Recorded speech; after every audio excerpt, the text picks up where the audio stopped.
વિરામ બાદ આપનું સ્વાગત છે. આપણી સાથે ઉપસ્થિત છે જ્યોતિષાચાર્ય પ્રિયલ શાહ. જી પ્રિયલજી, સૌપ્રથમ તો આપણને એક પત્ર મળ્યો છે વડોદરાથી કોકિલાબેન. તેમની જન્મ તારીખ છે 21/9/1963 અને સમય છે 8:15 સવારના અને સ્થળ છે વડોદરા. એમનો પ્રશ્ન છે કે પ્રોપર્ટી લેવાની છે તો ક્યારે લેવી અને કુંડળી પ્રમાણે મારા પોતાના નામે કે પછી તેમના પતિના નામે ખરીદી સમય કયો યોગ્ય કહી શકાય? હવે એમની જે હોરોસ્કોપ છે એ પ્રમાણે એમને કન્યા લગ્ન અને બીજા સ્થાનના અંદર ચંદ્ર છે, જેથી કરી અને તુલા રાશિ છે. તો એમની સ્થાનના અંદર કેતુ છે અને ચોથા સ્થાનનો માલિક જે રહ્યો એ સાતમા સ્થાનમાં સ્વગ્રહી થઈને પડ્યો છે. જેથી કરી અને એમને જો એમના નામે ના લે અને એમના હસબન્ડના નામે જો પ્રોપર્ટી લે તો એમને વધારે સારું રહેશે. કારણ કે ઘણીવાર આપણે પ્રોપર્ટી લેતા હોઈએ છીએ તો અમુક પ્રોપર્ટી લીધા પછી આપણને એના કરતાં પણ આપણને એવું લાગતું હોય છે કે આના કરતાં આપણને સારી જગ્યાએ પણ મળી શકતું હતું અને એના કરતાં બી વધારે કે આપણે ઘણીવાર પ્રોપર્ટી લઈએ તો એના ભાવ પણ ડાઉન થતા હોય છે. તો તેવા જ કોકિલાબેનના પણ હોરોસ્કોપ છે, જેથી કરી અને કોકિલાબેને એમના નામે ના લેવું જોઈએ અને એમના હસબન્ડના નામે લે તો વધારે સારું. શ્રી ગણેશાય. જી આપણી સાથે મોરબીથી વધુ એક દર્શક મિત્ર જોડાઈ ગયા છે. હેલો. હેલો. જી સૌપ્રથમ જન્મ તારીખ જણાવશો? 1/10/1991. જી અને સમય? સમય બપોરના 2 વાગે. જી અને સ્થળ? મોરબી છે. જી શું સવાલ છે આપનો? જી હું અત્યારે એમકોમ ભણી રહી છું. જી. અને મારા મેરેજ માટે થોડી રૂકાવટો છે, મતલબ ફાઇનાન્શિયલી પ્રોબ્લેમ અમારે છે. તો એ ફાઇનાન્શિયલી પ્રોબ્લેમ ક્યારે દૂર થશે અને મેરેજમાં ક્યારે યોગ છે એ માટે જાણવું છે. ઓકે, તમારી જે જન્મ તારીખ છે એ પ્રમાણે તમારી મિથુન રાશિ અને ધન લગ્ન આવી રહ્યું છે. અને રાશિ પ્રમાણે જોવા જઈએ તો તમારે હજુ અત્યારથી લઈ અને જૂન મહિના સુધી ખૂબ જ સારા એવા યોગ છે.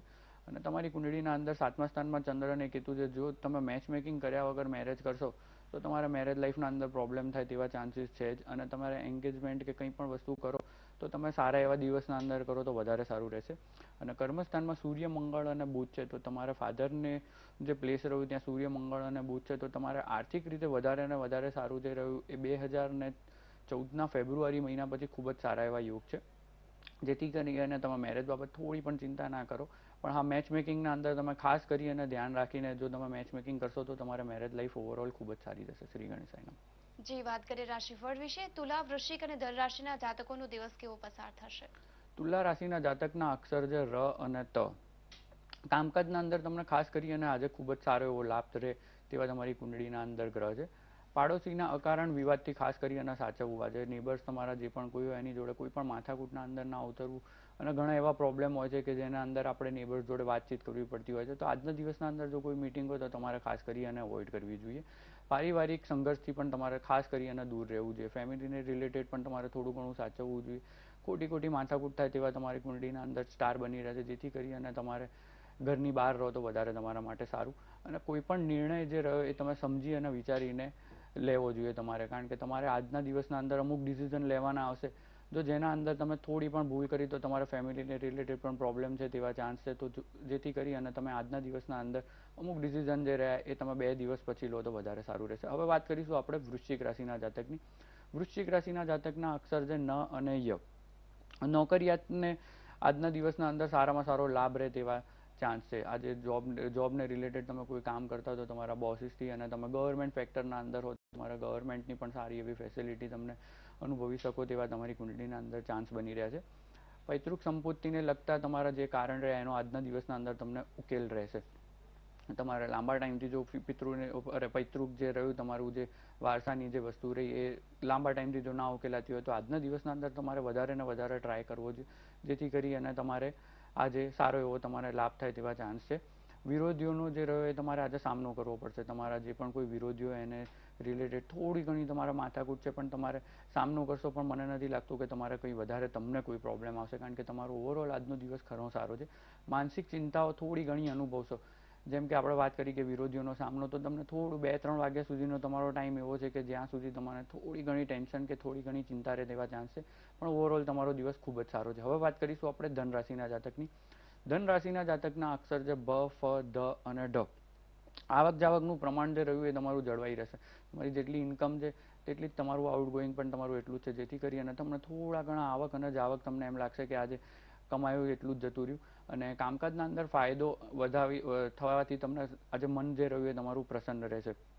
આજે તમે કોઈ પણ બિઝનેસ કરો તો તમારે આજના દિવસના અંદર સારામાં સારો ફાયદો થાય તેવા ચાન્સ બની રહ્યા છે.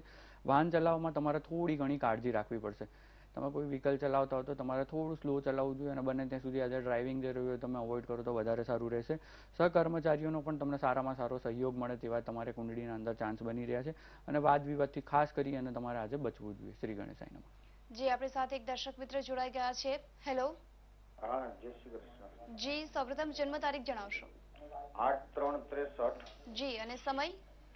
સમય રાતના 12:30 વાગ્યાનો. જી અને સ્થળ. લતીપુર ગામ. જી.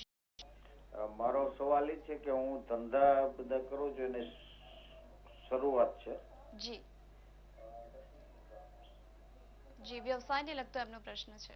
હવે આપની જે હોરોસ્કોપ છે એ પ્રમાણે વૃશ્ચિક લગ્ન અને તમારી રાશિ જે રહી એ કર્ક છે અને તમારી કુંડળીના અંદર જે રહ્યો એ તમારા કાલસર્પ યોગ, મંગળ રાહુનો સંઘર્ષ યોગ અને મંગળ ચંદ્રનો તમારા ગ્રહણ યોગ છે અને શનિ કેતુનો શ્રાપિત યોગ છે. તમારી કુંડળીના અંદર 4-5 યોગ એવા બની રહ્યા છે કે જેને રિલેટેડ તમે કોઈ પણ બિઝનેસ કરવા જાઓ તો તમારે કદાચ નુકસાન થાય કાં તો પછી બિઝનેસ બદલવો પડે અને તમને થોડો ઘણો પ્રોબ્લેમ થાય તેવા તમારી કુંડળીના અંદર ચાન્સ છે. જેથી કરીને છઠ્ઠા સ્થાનનો સ્વામી પણ મંગળ જે રહ્યો તમારે ભાગ્ય સ્થાનના અંદર છે. તો હું તો તમને એવી જ સલાહ આપું છું કે તમારે તમારા નામે તો બિઝનેસ બિલકુલ બી ના કરવો જોઈએ, કારણ કે તમારો કર્મી સ્થાનનો જે માલિક રહ્યો એ ભલે બુધ તમારી કુંડળીના અંદર ઓવરઓલ ચોથા સ્થાનના અંદર છે, પણ તમારી કુંડળીના અંદર 4-5 યોગ એવા બની રહ્યા છે કે જે તમને ખૂબ જ પરેશાન કરી નાખે.